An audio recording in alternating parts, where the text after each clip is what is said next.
안녕하세요. 김건희입니다.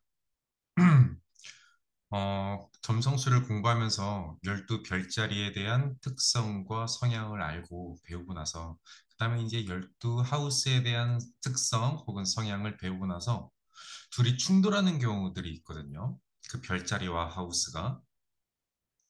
그럴 경우 어떻게 하냐라고들 많이들 질문을 하셔서 몇 가지 예제 차트를 보면서 좀 설명을 드릴까 해요.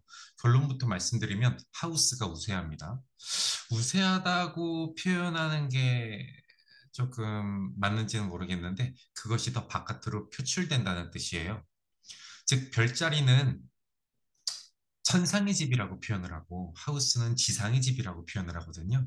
그렇게 부르는 이유 중 하나가 천상의 집 별자리라고 부르는 이유가 하늘이 준 성품이라는 뜻이거든요. 즉 고질적인 변하지 않는 당신의 내면 속으로 꽉 차 있는 그런 성향이 별자리라는 거예요. 하우스는 지상의 집이라고 부르는 이유가 일상생활을 살면서 드러나고 그 하우스의 키워드대로 생활을 하기 때문에 지상의 집이라고 표출을 하는 겁니다.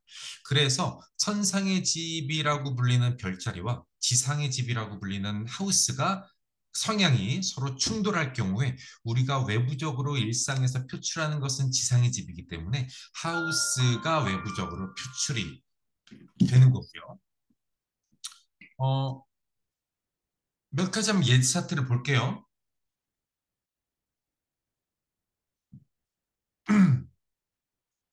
첫 번째, 12하우스 대 사자자리. 충돌하는 경우 있거든요. 왜냐하면 지금 이 하우스와 별자리 충돌과 관련된 부분은 차트 전체를 보시면 안 됩니다.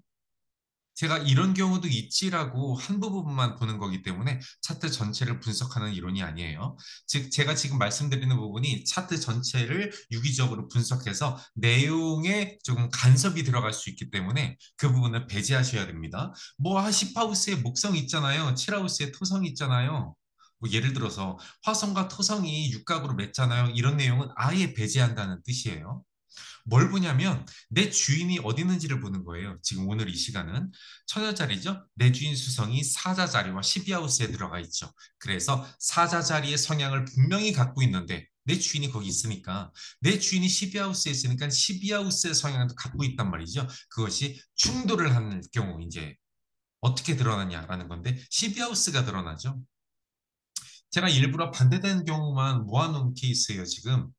사사자리는 나를 드러내고 사람들이 나한테 관심을 갖고 내가 조금 그 유행이나 그런 이슈의 중심이 되길 원하거든요. 근데 시비하우스는 그러지 않습니다. 타인들과 거리를 두죠. 나와 깊숙이 친한 몇 명, 소수, 한 3명 이하여야 됩니다. 그 소수와 깊이 알고 지내면서 다른 사람들하고는 선을 확실하게 긋는 게 시비하우스이기 때문에 사자자리와 충돌을 하게 됩니다. 이럴 경우 어떻게 드러나냐? 사자자리의 성품이 즉 남한테 중심을 받고 이슈를 몰고 오고 유행을 선도하는 그런 기질이 내면에 가득 차 있는 상태에서 남들과 선을 긋고 혼자 있는 삶을 택하죠. 시비하우스가 외부적으로 드러나는 겁니다. 어렵지 않죠? 이 경우 보죠. 제 차트죠? 제 주인 금성이 10하우스에 들어가 있죠. 근데 10하우스와 물병자리 성향은 원래 충돌하는 성향이거든요. 물병자리는 온 사람들 그 약자 포함해서 모든 소수자까지 생각을 하고요. 그들과 함께 어울러 살아야지 세상은 평등하니까 공평하게 나눠 가져야지 라는 마인드가 물병자리인데 저한테는 그런 성품이 있습니다. 근데 제 주인이 10하우스에 있죠. 10하우스는 그렇지 않잖아요. 내가 가장 꼭대기에서 내가 중심을 잡고 내가 우위에 있는 위치에서 명예를 세상에 전파하는 건데 그럼 이제 평등하고자 하는 것과 조금 이질적인 면이 있거든요. 저는 10하우스대로 살아가는 겁니다. 명예중심적. 내가 상위에 올라가서 내 명예를 갖고 세상을 통치하고 싶은 그런 욕망이 있게 되죠. 물병자리의 성향은 평등과 관련된 소수 약자와 관련된 건 내재에 잠재되어 깔려 있는 겁니다. 이런 경우도 있죠. 내 주인 목성이 사자 자리에 있어요. 근데 사자 자리와 육하우스는 정말 반대거든요. 이런 케이스는 갖고 있는 분들 보면은 굉장히 내면적으로 괴로워하는 분들이 있어요. 사자자리는 황제잖아요. 태양이 중심이니까, 태양이 도모사일 하니까 황제의 기질을 갖고 있죠. 대접받으려는 욕망이 있습니다. 언제나 대우받고 사람들한테 존경을 받고자 하고요. 그래서 이제 솔선수범하고 모범을 보이는 게 사자자리거든요. 착해서 모범을 보이고 솔선수범하는 사인이 아니에요. 나의 명예가 손상되지 않기 위해서 사람들의 존경과 존중, 대접받기 위해서 그러는 거거든요. 근데 육하우스는 반대죠. 내가 저 밑에 아래된 위치, 가불관계로 따지면 을의 위치로 들어가서 사람들을 모시고 섬기는 방이잖아요. 노예의 방이니까. 황제와 노예의 방이 지금 충돌하고 있죠. 이럴 경우 대접받으려는 황제의 성품을 내면에 꾹꾹 눌러 담은 채 유카우스의 인생을 살게 됩니다. 즉 아래된 위치로 살게 되죠. 그래서 항상 내면적으로 갈등이 일어나는 거예요. 나는 사실 대접받고 싶어. 근데 왜 내가 하는 행위와 내가 하는 직업과 사람들과의 관계에서 을의 위치로 전락을 할까? 유카우스가 발동해서 그렇습니다. 이런 경우도 있네요. 이건 너무 간단해요. 내 주인 다리 쌍둥이 자리 12하우스에 있죠? 떠올리는 거 계시나요? 12하우스는 무건수행의 방입니다. 쌍둥이 자리는 쌍둥이 자리 분들 죄송합니다. 너무 말이 많은 방이고요. 하고 별자리죠. 쌍둥이 자리에 나의 주인이 있으면 말하고 싶어 환장합니다. 재능이에요. 소재도 어쩜 그렇게 다양한지 모르겠어요. 그리고 소통이 아니죠? 이거 하나 더 추가로 알아두세요. 쌍둥이 자리는 소통이 아닙니다. 일방적인 전달이지. 나는 안 그런데요 라고 쌍둥이 자리 분께서 말씀하신다면 당신 생각입니다. 쌍둥이 자리는 타인의 말을 귀담아 듣는 사인은 아닙니다. 다른 별자리와 하우스 구조, 행성의 에스펙트 구조 때문에 귀담아 듣는 그런 성향이 추가된다라고 하셔야지. 만약에 그러시다면 쌍둥이 자리 하나만 논한다면 일방적으로 내가 전달하는 사인이에요.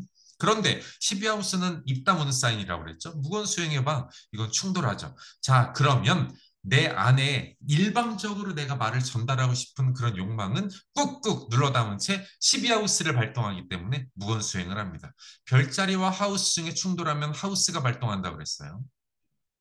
대신 이 쌍둥이 자리에 말하고 싶은 욕망을 참을 수가 없거든요. 그래서 극소수 있죠. 나의 사람이라 여기는 나의 가장 친밀한 친구에게는 쉴 새 없이 말을 하는 기질로 나타납니다.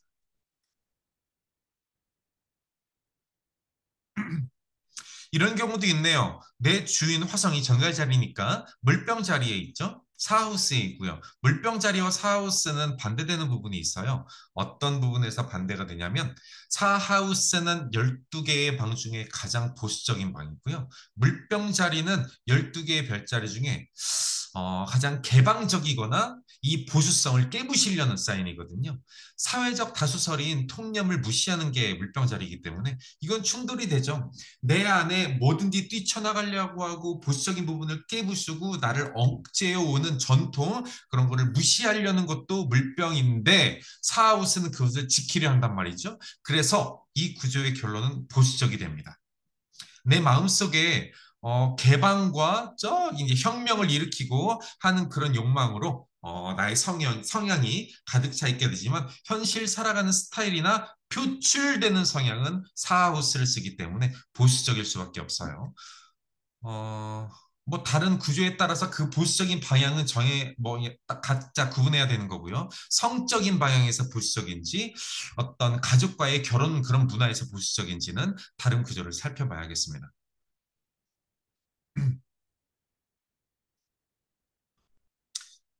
이런 구조도 있네요. 내 주인 달이 사자 자리에 있죠. 이하우스와 사자 자리에 반대되는 면은 금전과 관련된 부분이죠. 경제관념. 사자 자리는 경제관념이 있는 사인이 아닙니다. 사치의 상징이잖아요. 음, 난 사자 자리니 성향이 발달했는데 사자 자리인데 사치가 없어요라고 한다면 그건 네 생각입니다. 우리가 사치라고 말하는 부분은 꼭 명품을 말하는 게 아니에요.